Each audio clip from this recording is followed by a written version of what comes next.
ഏതായാലും ബിജെപിയുടെ കാര്യമെടുത്താൽ ഔദ്യോഗികമായിട്ടുള്ള പ്രഖ്യാപനം വരുന്നതിന് മുൻപ് തന്നെ തൃശൂരിൽ ചുവരെഴുത്തും പ്രചാരണവും എല്ലാം തുടങ്ങിക്കഴിഞ്ഞിരിക്കുന്നു. വലിയ രീതിയിലുള്ള പ്രതീക്ഷ ബിജെപി പ്രവർത്തകർ കാണിക്കുമ്പോൾ വളരെ പെട്ടെന്ന് തന്നെ ഗോദയിലിറങ്ങാൻ നിർബന്ധിതരായിരിക്കുകയാണ് LDFും UDFും. സ്ഥാനാർത്ഥികളെ ഇതുവരെ ഒരു മുന്നണിയും പ്രഖ്യാപിച്ചിട്ടില്ല. എങ്കിൽ പോലും ആരായിരിക്കും സ്ഥാനാർത്ഥി എന്ന രീതിയിലുള്ള അഭ്യൂഹങ്ങൾ പരക്കുന്നു.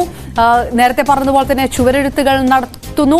അതിനെതിരെ UDFിന്റെ കാര്യമാണെങ്കിൽ അതിനെതിരെ KPCC ഇടപെടുന്നു. ആ വിലക്ക് മറികടന്നുകൊണ്ട് വീണ്ടും ചുവരെഴുത്തുകൾ നടക്കുന്നു.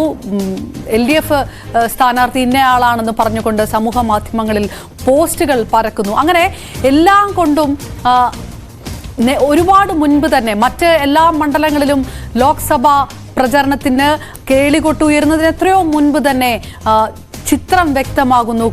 അരങ്ങുണർന്നിരിക്കുന്നു തൃശൂർ ലോക്സഭാ മണ്ഡലത്തിൽ എന്ന് വേണം പറയാൻ.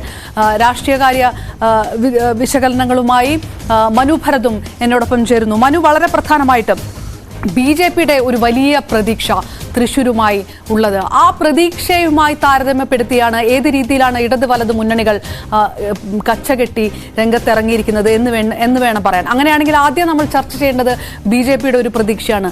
2 തവണ, ഒരു മാസത്തിൽ 2 തവണ, അത് 2 ആഴ്ചയ്ക്കുള്ളിൽ പ്രധാനമന്ത്രി നരേന്ദ്രമോദി വന്നു പോകുക, അദ്ദേഹം വരുമ്പോൾ ഉണ്ടാകുന്ന വലിയ രീതിയിലുള്ള ഒരു ജനപങ്കാളിത്തം. ആ ഒറ്റ കാര്യം കൊണ്ട് തന്നെ ബിജെപിക്ക് വലിയ രീതിയിലുള്ള ഒരു ആത്മവിശ്വാസം ലോക്സഭാ തെരഞ്ഞെടുപ്പുമായി വന്നു കഴിഞ്ഞിരിക്കുന്നു തൃശ്ശൂരിൽ എന്നാണോ? അവരുടെ ഇതിൽ നമ്മൾ മനസ്സിലാക്കേണ്ടത് ഉത്തരേന്ത്യയിൽ നേരത്തെ തന്നെ പ്രചാരണം തുടങ്ങി. 5 നിയമസഭാ തെരഞ്ഞെടുപ്പുകൾ നടക്കുന്നതിൻ്റെ കൂട്ടത്തിൽ പ്രചരണം വളരെ ശക്തമായി നടന്നു. അവിടെയുണ്ടായ ജയം വലിയ ആത്മവിശ്വാസം BJPക്ക് നൽകുന്നു. അപ്പോൾ ഉത്തരേന്ത്യയിൽ തങ്ങൾക്ക് അനുകൂലമായ ഒരു സാഹചര്യമാണ്. പ്രത്യേകിച്ച് രാമക്ഷേത്രത്തിൻ്റെ പ്രതിഷ്ഠാ ചടങ്ങ് വരുന്നു, അതിനെ തുടർന്ന് ബഡ്ജറ്റ് വരും.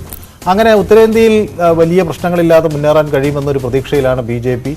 ആ ഘട്ടത്തിലാണ് ഈ ദക്ഷിണേന്ത്യയിൽ കൂടി പിടിമുറുക്കുക എന്നൊരു നിലപാട് അവരിൽ നിന്ന് നമുക്ക് കാണാൻ കഴിയുന്നത്. ഇപ്പോൾ കോൺഗ്രസിനെ സംബന്ധിച്ചിടത്തോളം ദക്ഷിണേന്ത്യയിൽ അവർക്ക് ഇപ്പോൾ തെലങ്കാനയിലും ഒക്കെയുള്ള വിജയം അവർക്കൊരു ആത്മവിശ്വാസം നൽകുന്നുണ്ട്. കർണാടകയിലും ഒരു വിജയം ഉണ്ടായിട്ടുണ്ട്. അപ്പോൾ ഈ സാഹചര്യത്തിൽ കേരളത്തിൽ അല്ലെങ്കിൽ മറ്റ് ദക്ഷിണേന്ത്യൻ സംസ്ഥാനങ്ങളിൽ BJP ശക്തമായ ഒരു തെക്കൻ ദൗത്യവുമായി എത്തുകയാണ്. കേരളത്തിൽ അതുകൊണ്ട് തന്നെ ആദ്യം ഈ തൃശ്ശൂരിലാണ് തെരഞ്ഞെടുപ്പിൻ്റെ വലിയ കാഹളം നമുക്ക് കേൾക്കാൻ കഴിയുന്നത്. അവിടെ സ്ഥാനാർത്ഥികൾ ആരും പ്രഖ്യാപിച്ചിട്ടില്ലെങ്കിൽ തന്നെയും സ്ഥാനാർത്ഥികൾ ആരാണ് എന്ന കാര്യത്തിൽ ഇപ്പോൾ ജനങ്ങൾക്കൊരു തീരുമാനം ഏതാണ്ട് ആയിക്കഴിഞ്ഞു. സുരേഷ് ഗോപിയും TN പ്രതാപനും അതുപോലെ സുനിൽകുമാറും ഏറ്റുമുട്ടും എന്നൊരു കാഴ്ചപ്പാടാണ് അവിടെ ജനങ്ങൾക്കുള്ളത്. മറ്റെവിടെ പ്രചരണം തുടങ്ങുന്നതിന് മുമ്പും തൃശ്ശൂർ തുടങ്ങി. അപ്പോൾ BJP സംബന്ധിച്ചിടത്തോളം കേരളത്തിൽ നിലവിൽ ഉണ്ടായിരുന്ന ഒരു നിയമസഭാ സീറ്റ് മുമ്പുണ്ടായിരുന്നത് നഷ്ടമായി. നിലവിൽ അങ്ങനെ ഒരു സീറ്റ് അല്ല. ഞാനതിൽ എടുത്തു ചോദിക്കുന്നത്, ഇപ്പോൾ ഇടതിനെ സംബന്ധിച്ചിടത്തോളം ആണെങ്കിലും വലതിനെ സംബന്ധിച്ചിടത്തോളം ആണെങ്കിലും ആരായിരിക്കും സ്ഥാനാർത്ഥി എന്ന രീതിയിലുള്ള അഭ്യൂഹങ്ങളെല്ലാം പരക്കുന്ന സമയമുണ്ട്.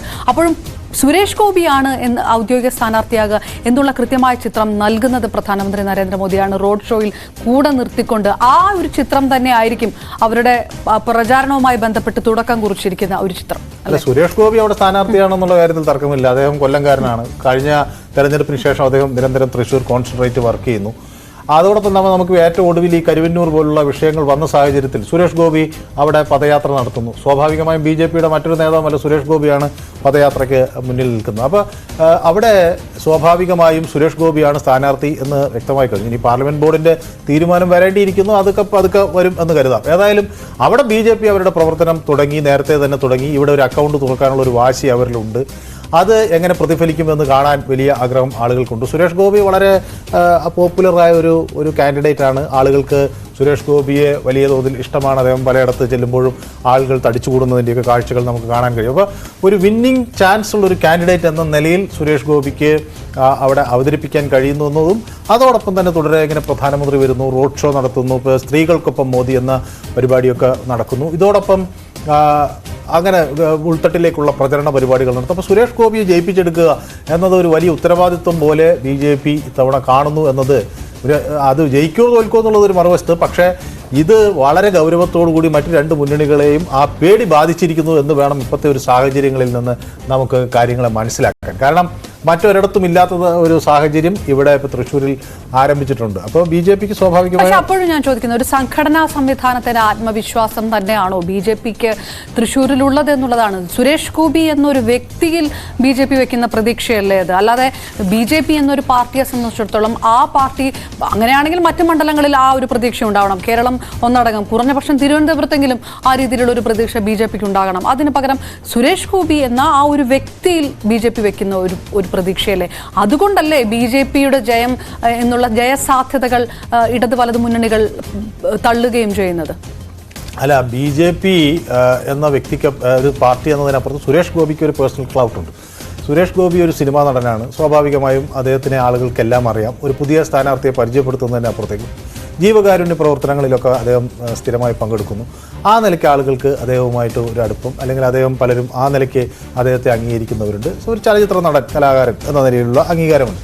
പക്ഷേ BJP സംബന്ധിച്ചിടത്തോളം അവർ 5 മണ്ഡലങ്ങൾ അവരുടെ ഈ പ്രധാനപ്പെട്ട മണ്ഡലങ്ങളായി കണക്കാക്കുന്നു. ഒപ്പം തന്നെ BDJSന് മറ്റൊരു മണ്ഡലം, അങ്ങനെ 6 മണ്ഡലങ്ങളിൽ വളരെ ശക്തമായൊരു പോരാട്ടം നടത്തുക എന്ന അവർക്കൊരു നിലപാടുണ്ട്.